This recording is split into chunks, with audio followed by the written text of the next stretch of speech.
Depuis plusieurs années, le Front social au Mali est marqué par des mouvements qui paralysent souvent le fonctionnement des institutions et impactent négativement l'économie nationale.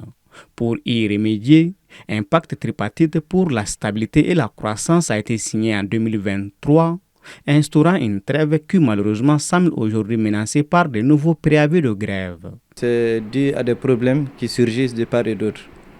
Le Front social, son apaisement passe par certaines conditions, notamment de sérénité dans les milieux de travail.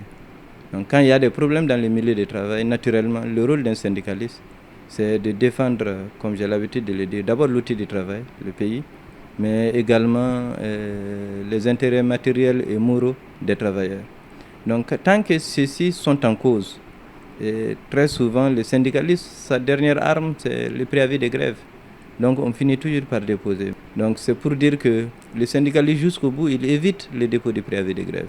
Dès ce jeudi 20 mars, le syndicat national de l'enseignement supérieur et de la recherche scientifique entamera un arrêt de travail afin de protester contre le non-paiement des heures supplémentaires et des tâches liées aux examens effectués par les enseignants-chercheurs et le personnel administratif. À la même date, sauf changement de dernière minute, les syndicats des pharmacies et laboratoires d'analyse biomédicale privés suspendront leurs prestations dans le cadre de l'assurance maladie obligatoire AMO.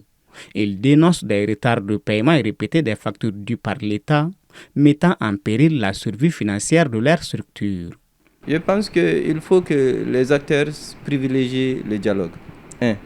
De deux, parce que dans le dialogue aussi, il ne faut pas que ça soit dans un seul sens. Il faut qu'on s'écoute, qu'on détermine les problèmes et qu'on trouve des solutions à des problèmes. Tant qu'il n'y a pas de solution à des problèmes, eh bien, les gens seront révoltés.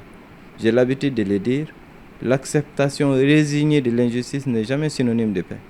Tu ne peux pas dire à quelqu'un, la situation n'est pas bonne, mais accepte l'injustice. Ce n'est pas possible. Face à l'injustice, il y a des gens qui sont naturellement indignés. Et quand tu es indigné, ça appelle à la réaction. Et c'est ce qui explique aujourd'hui tout cela. Sinon, le pacte social de stabilité et de croissance, vraiment, c'est un outil extrêmement important qui voudrait privilégier le dialogue. Dans le secteur bancaire ainsi que dans l'enseignement fondamental et secondaire, des mouvements de grève sont également en gestation.